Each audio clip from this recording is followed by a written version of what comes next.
Eşref Rüya yine nefesleri kesti ve harika bir fragman geldi. Fragmanda gözden kaçan muhteşem detaylar var.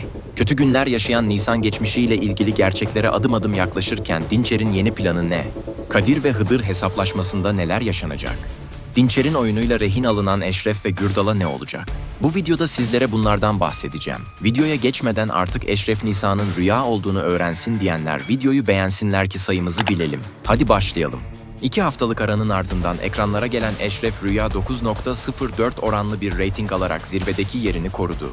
Aksiyonun ve heyecanın bol olduğu bir bölüm izledik. Peki yeni bölümde neler olacak? İlk olarak Eşref ve Nisan'dan başlamak istiyorum.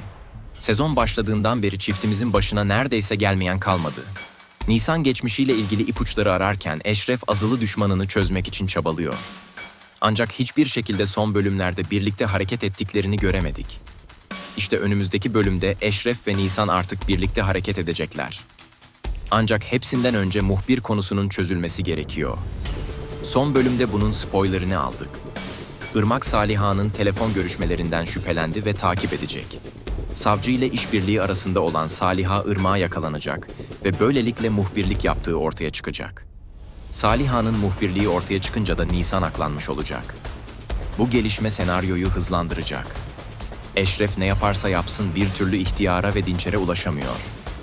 İşte kilit isim burada Nisan olacak. Nisan artık yavaş yavaş geçmişini hatırladıkça parçaları birleştirip Dinçer'in kim olduğunu ve neyin peşinde olduğunu çözecek. Nisan bunları Eşref'ten saklamaya devam edecek. Daha sonra tüm bu bilgileri savcıya anlatarak işe koyulacak. Savcı araştırmalarına devam edecek. Ve Feridun Koral cinayetine ulaşacak. Nisan'a bunu göstermesiyle Nisan artık her şeyi hatırlamaya başlayacak. Geçmişinden gelen acı izlerle travmaları tetiklenecek. İşte Dinçer'in elindeki o fotoğraf aklına gelecek ve Dinçer'in kim olduğu böylelikle ortaya çıkacak. Öte yandan Eşref düşmanının kim olduğunu araştırmaya devam ederken ihtiyar hamlesini yapacak ve Eşref'i aldıracak. Artık yeni bölümlerde ihtiyar karakterinin ortaya çıkmasını bekliyorum. Çok fazla gizem yaratıldı ve merak edildi. İhtiyarın kim olacağı henüz netlik kazanmadı. Gelişmeler oldukça sizleri bilgilendireceğim. Gelelim Kadir ve Hıdır hesaplaşmasına. Öncelikle herkesin beklediği bir baba-oğul karşılaşması oldu. Hıdır en büyük düşmanlarının aslında oğlu olduğunu öğrendi. Ve oğlu Kadir'i koruyarak aslında Eşref'e yamuk yaptı. Eşref ilerleyen bölümlerde Hıdır'ın neden böyle yaptığını sorgulayacak. Ancak buralara gelmeden önce Kadir eski gücünü kazanmak için Hıdır'ı kullanacak. Eşref ve Kadir arasında köprü olmak zorunda kalan Hıdır, sonraki bölümlerde Yakup babanın katilinin Kadir olduğunu öğrenince taraf değiştirecek. Böylelikle heyecan dolu bölümler bizleri bekliyor olacak. Neler olacak hep birlikte göreceğiz.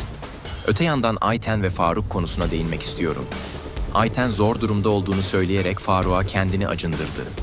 Faruk ise yine duygusal davranarak Ayten'e para yardımı yaptı. Ancak Ayten yine eyşanlığına devam ediyor. Faruk'tan aldığı parayı çok yüksek bir ihtimalle Harun'a veriyor. Harun tekrar yasaklı madde üretimine geçmek için sermaye yapması gerekiyor. İşte burada Ayten'i kullanmaya devam edecek. Faruk yeni bölümde Eşref'ten para isteyecek. Bunu Ayten için yaptığını söylemesini şahsen beklemiyorum. Bu paraları alan Ayten Harun'a gönderecek ve Harun üretime başlayacak.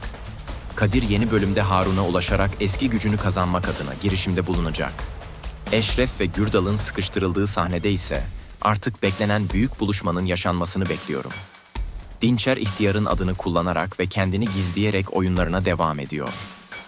Rüya konusunu Eşref'in aklına yine sokup Eşref'i arayış içine sürükleyecek. Eşref ihtiyar tarafından oyunlar oynandığını sanarken aslında gerçeklere adım adım yaklaşacak.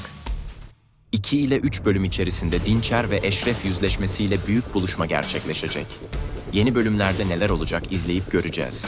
Eşref Rüya ile ilgili gelişmelerden ilk benim haberim olsun diyorsanız abone olmayı ve videoyu beğenmeyi unutmayın. Yeni videoda görüşmek üzere.